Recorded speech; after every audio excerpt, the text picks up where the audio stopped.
नमस्कार, मैं रोहित अग्रवाल। आप जुड़ चुके हैं आपके अपने चैनल आर्यवर्त टुडे के साथ। दिन पहले 10th की एग्ज़ाम खत्म हुई। जैसे ही 10th के एग्ज़ाम खत्म होते हैं, सभी शिक्षण संस्थानों ने स्कॉलरशिप टेस्ट लेना शुरू कर दिया है। जो बच्चे मेडिकल व नॉन मेडिकल स्ट्रीम लेना चाहते हैं, उसी के रिगार्डिंग सभी शिक्षण संस्थान अपने अपने तरीके से स्कॉलरशिप टेस्ट ले रहे हैं। और आज वही हम पहुँचे हैं उसी को लेकर रेनबो क्लासेस सेक्टर 13 में, जहाँ पर आज रेनबो क्लासेस के द्वारा स्कॉलरशिप टेस्ट लिया जा रहा है। और आपको सबसे बड़ी बात बता दूं, आज इस स्कॉलरशिप टेस्ट के अंदर फीस में तो रिबेट मिलेगी ही मिलेगी, साथ ही आईफोन 16 का भी जिक्र किया गया है। कहीं ना कहीं बच्चों को आईफोन 16 भी मिल सकता है।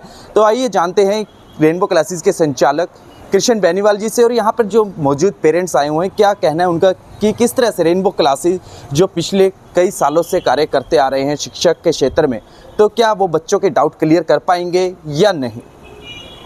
साथ रेनबो क्लासेस में पेरेंट्स भी आए हैं, उनसे बातचीत करते हैं कि उनको आकर आज कैसा लगा, किस तरह से उनके बच्चों के डाउट क्लियर हो पाए।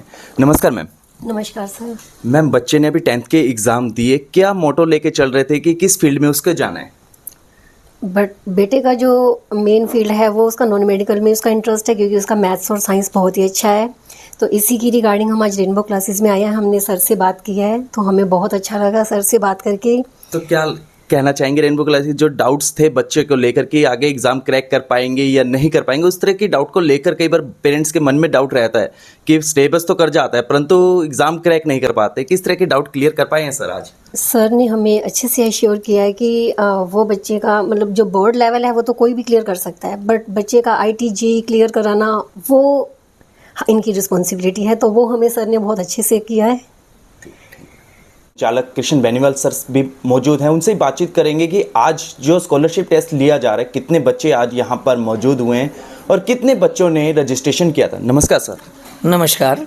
मैं सभी पेरेंट्स और आपके दर्शकों का धन्यवाद करना चाहूँगा कि बच्चों ने काफ़ी बढ़ चढ़कर भाग लिया है टेस्ट में, और पेरेंट्स भी यहाँ उपस्थित हैं मेरे साथ, और बड़ा ही अच्छा डिस्कशन हुआ है सभी पेरेंट्स के साथ रिगार्डिंग कि पेरेंट्स की अलग अलग चिंताएँ हैं कि बच्चा क्या करे क्या ना करे, वो IIT की तैयारी करे, वो नीट की तैयारी करे, वो बोर्ड की तैयारी करे, वो स्कूल जाके तैयारी करे, कोचिंग ले, क्या करे। रियल में उनकी समस्याएं भी है। हमारे भी बच्चे जब बड़े होंगे तो हमें सेम समस्याएं सामने आएंगी। सर कहीं ना कहीं देखा जाता है कि 10th तक तो जो बोर्ड की एग्ज़ाम होते हैं, नॉर्मल जो NCERT पढ़ा दिया जाता है वहीं से सीधा सीधा क्वेश्चन पूछ लिया जाता है कि 2-2 4 होते हैं।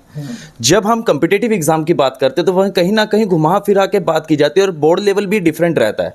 CBSE की बात करें तो अलग है उसका सिलेबस, HBSC की बात करें तो अलग है। तो उसको कैसे आप कर पाएंगे इनको कवर? देखो जी, सबसे इम्पोर्टेंट है कॉम्पिटिटिव एग्ज़ाम की तैयारी का जो पैटर्न है वो बोर्ड एग्ज़ाम से डिफरेंट है, ये हमें समझना पड़ेगा। उसका रीज़न है कि बोर्ड एग्ज़ाम है एलिजिबिलिटी क्राइटेरिया।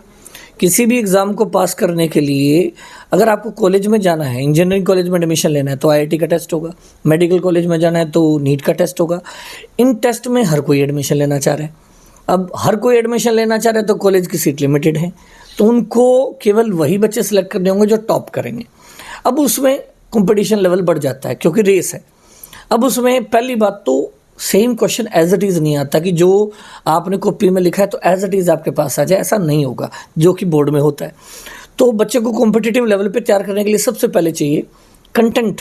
आपका कंटेंट बहुत इंपॉर्टेंट है, टीचर की नॉलेज, उसका एक्सपीरियंस, और फिर बच्चे की किस लेवल पे टेस्टिंग हो रही है, बार बार उसका ऑब्जेक्टिव टेस्ट होना, उनका डिस्कशन होना, उस पैटर्न की, जिस पैटर्न का एग्ज़ाम आ रहा है उसकी लगातार हम प्रैक्टिस कराएंगे तो बच्चा ज़रूर, चाहे कोई बड़े से बड़ा एग्ज़ाम हो, उसे क्रैक करेगा, नो डाउट। सर हिसार के अंदर इंस्टीट्यूट बहुत हैं और आज के टाइम पे हिसार एजुकेशन का हब बन चुका है। आपके सेंटर पे ऐसी क्या खासियत है कि जो बच्चा आप ही के सेंटर पे आकर एडमिशन ले? सबसे बड़ी जो मैं मानता हूँ कि हमारी जो उपलब्धि इस बात में नहीं है कि इंस्टीट्यूट दूसरे भी हैं, हम भी हैं। सबसे इम्पोर्टेंट है कि हमारे पास है क्वालिफाइड टीचर्स की टीम, एक्सपीरियंस टीचर की टीम। और मैं मानता हूँ टीचर क्या है, टीचर शेयर करता है अपना एक्सपीरियंस, और एक्सपीरियंस ज़्यादा होगा तो ज़्यादा शेयर करेगा सर, सिंपल सी बात है। और अनुभवी टीम का मतलब है अच्छी उनकी क्वालिफिकेशंस होना। पर्सनली मैं मेरे बारे में बताऊँ, I had done BTech, BSc, MSc, NET and GATE qualified हूँ। पिछले 18 साल से पढ़ा रहा हूँ। JEE मेंस और एडवांस के लिए बच्चों को तैयार कर रहा हूँ, नीट के लिए एग्ज़ाम के लिए बच्चों को तैयार कर रहा हूँ। एक्सपीरियंस ही सबसे इम्पोर्टेंट मोटिवेशन है, उसी से बच्चा सीखता है। हम जो चीज़ें हमने बार बार करी हैं, जो बच्चों को बार बार हमने ऑब्जर्व किया है, उनकी गलतियों को लंबे टाइम तक देखा है, तो हम आने वाले बच्चों को बता सकते हैं कि बेटा आप ये ना करना, ये करना, और उस चीज़ में हम मानते हैं हम परफेक्ट हैं। नो डाउट हम ये दावे से कह सकते हैं कि अगर कोई बच्चा हमारी बात को पूरी 100% तरीके से फॉलो करेगा तो वो सक्सेस जरूर अचीव करेगा। सर आपने कहा कि आपकी बात जो मानेगा वो 100% सक्सेस करेगा। आपकी क्लास में 60 स्टूडेंट हैं, क्या 60 के 60 यदि आपको फॉलो करते हैं तो 60 का एडमिशन दे पाएंगे? बिल्कुल कन्फर्म है, वो तो 100, इसमें शक की बात ही नहीं है सर। फॉलो करना बड़ा मुश्किल काम होता है, ये कहना आसान है। जब बच्चे से हम यूँ कहते हैं कि बेटा आप आज 50 सवाल कर लेंगे, वो कहता है हाँ सर कर लेंगे, लेकिन उनमें से करने वाले आपको 30% मिलेंगे, ये सच्चाई है। लेकिन अगर हम पेरेंट्स और टीचर मिलकर अगर टीम वर्क करें तो नो डाउट बच्चे को कामयाब किया जा सकता है। पेरेंट्स का बहुत बड़ा रोल है। हम एक सिंपल से एग्जांपल से आपको समझाते हैं बात को कि हमने एक खेत में फसल लगाई। फसल लगाते टाइम एक किसान ने खाद, बीज, पानी सब कुछ दिया। क्या उस किसान का ही रोल है या फिर जो उसकी सराउंडिंग में बाउंड्री है या रखवाली करने वाले का भी बहुत बड़ा रोल है कि नहीं है? अगर वो रखवाली प्रॉपर नहीं हुई, आप समझ रहे हैं मैं क्या कहना चाह रहा हूँ? अगर वो रखवाली यानी पेरेंट्स की गाइड, प्रॉपर ध्यान, कब क्या पढ़ रहा है, कितना पढ़ रहा है, कैसे पढ़ रहा है, बच्चा सारा दिन कहीं यूट्यूब पे तो नहीं बैठा है। अगर वो ऐसा कर रहा है, वो रखवाली प्रॉपर नहीं हुई तो वो फसल एक दिन में खराब। मैं उसी सवाल पे आ रहा था सर कि 10th तक बच्चों ने, लास्ट टाइम में लॉकडाउन रहा, यूट्यूब पे भी आए, मोबाइल के ऊपर भी बड़ा यूज़ रहा। अब +1 +2 के यदि एग्ज़ाम की बात करें, कंपटीशन या सिलेबस की, तो किस चीज़ों से उनको अवॉइड करना चाहिए, किन चीज़ों से उनको बचना चाहिए जिससे कि वो एग्ज़ाम क्रैक कर पाएँ? हाँ, इसके लिए मैं आपको एक गंभीर बात बताता हूँ। कई पेरेंट्स मेरी इस बात से सहमत भी होंगे कि आपने अगर नोट किया हो तो जब हम छोटे थे, या मैं पेरेंट्स की बात कर रहा हूँ या मैं मेरी भी बात करूँ, तो हमारे स्कूलों में एक रिवाज होता था सर, बड़ा इंटरेस्टिंग रिवाज, कि अगर मैथ के टीचर को बच्चे की बैग में मैथ की किताब का अगर सॉल्यूशन मिल जाता था, क्या मिल जाता था? सॉल्यूशन। ध्यान से समझना, देखता हूँ बहुत कम समझ पाएंगे इस बात को। सॉल्यूशन अगर मिल जाता था तो वो टीचर, मैथ के टीचर, बच्चे की पिटाई शुरू कर देते थे जी, कि आपने सॉल्यूशन कैसे ले लिया। मतलब उस बात में कोई राज था, वो राज हमें काफ़ी बाद में समझ में आया। वो राज ये था कि अगर हमने सॉल्यूशन देख लिया तो हम प्रॉब्लम को एनालाइज ही नहीं करते। और आज के बच्चे की सबसे बड़ी समस्या है, उसके पास हर बात का सॉल्यूशन है, प्रॉब्लम है ही नहीं उसके पास। वो क्वेश्चन देखने से पहले सॉल्यूशन देख रहा है। कितनी सरप्राइजिंग बात है कि उसने प्रॉब्लम का तो सामना ही नहीं किया जी, और वो सॉल्यूशन देख रहा है। अब मान लो IIT JEE का एग्जाम है, बच्चा कहता है फिजिक्स बहुत टफ आई सर, मैथ्स बहुत टफ आया सर। क्यों? उसका रीजन है क्योंकि उसने सॉल्यूशन नहीं मिला उसका। नहीं, सॉल्यूशन ज़्यादा मिले सर, आप गलत समझ रहे हैं।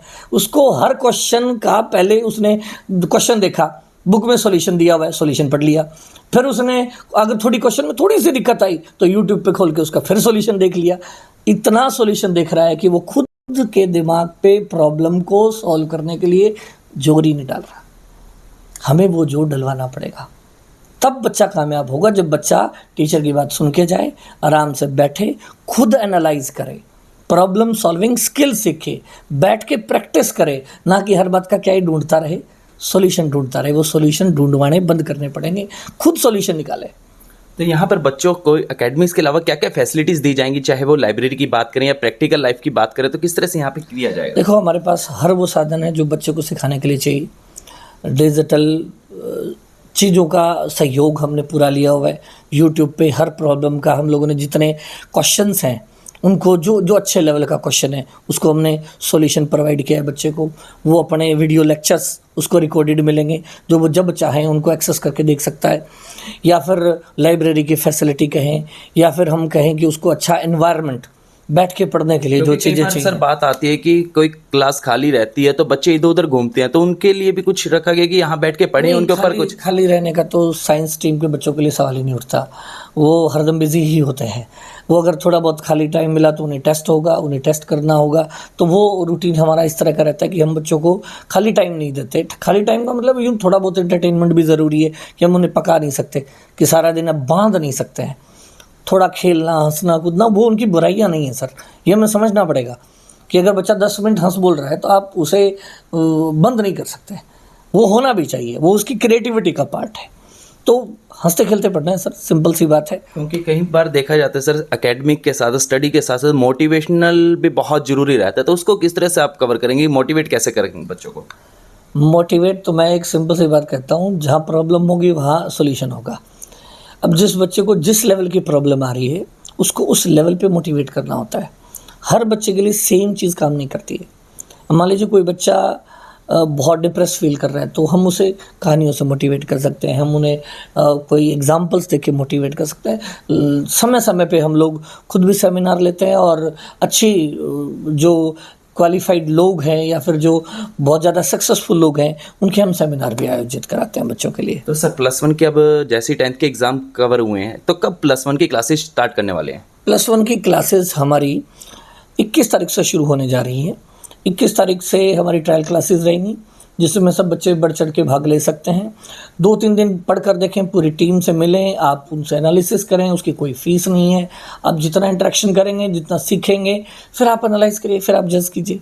सर आज आप स्कॉलरशिप टेस्ट तो ले लिया, इस स्कॉलरशिप टेस्ट में क्या फीस में रिबेट मिलने वाली है? कोई कैश प्राइज रखा गया बच्चों के लिए? कैश प्राइज़ भी है और फीस में रिबेट सबसे ज़रूरी है जो खूब सारी है। अगर जो बच्चा हमारे क्वालिफाइड जो रिक्वायर्ड हमारे मार्क्स हैं उनको पास करेगा तो उसकी 2 साल की पढ़ाई हम 1 साल में कराएं। तो क्या क्राइटेरिया रखा है, कितने परसेंटेज यहाँ पर लेने पर कुछ किया जाएगा? जो बच्चा हमारे एग्जाम में 70% स्कोर कर जाएगा जी 70% स्कोर कर जाएगा, उसकी 2 साल की पढ़ाई 1 साल की फीस में होगी। 10th लेवल का एग्जाम में एग्जैक्ट उनको रिपोर्ट के साथ दिया जाएगा।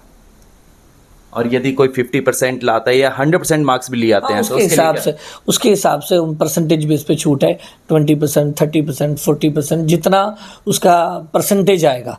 अब मान लीजिए उसका 60% है तो 60% ऑफ होगा, 50 है तो 50 ऑफ होगा, 30 है तो 30 ऑफ होगा। और यदि किसी का 100 आता है तो 100%? हाँ यस बिल्कुल, नो डाउट, लेके दिखाए। तो कहीं ना कहीं आईफोन 16 का भी जिक्र चल रहा था कि सर आईफोन 16 देने वाले हैं। वो भी जो टॉपर बच्चा है उसे जरूर दिया जाएगा।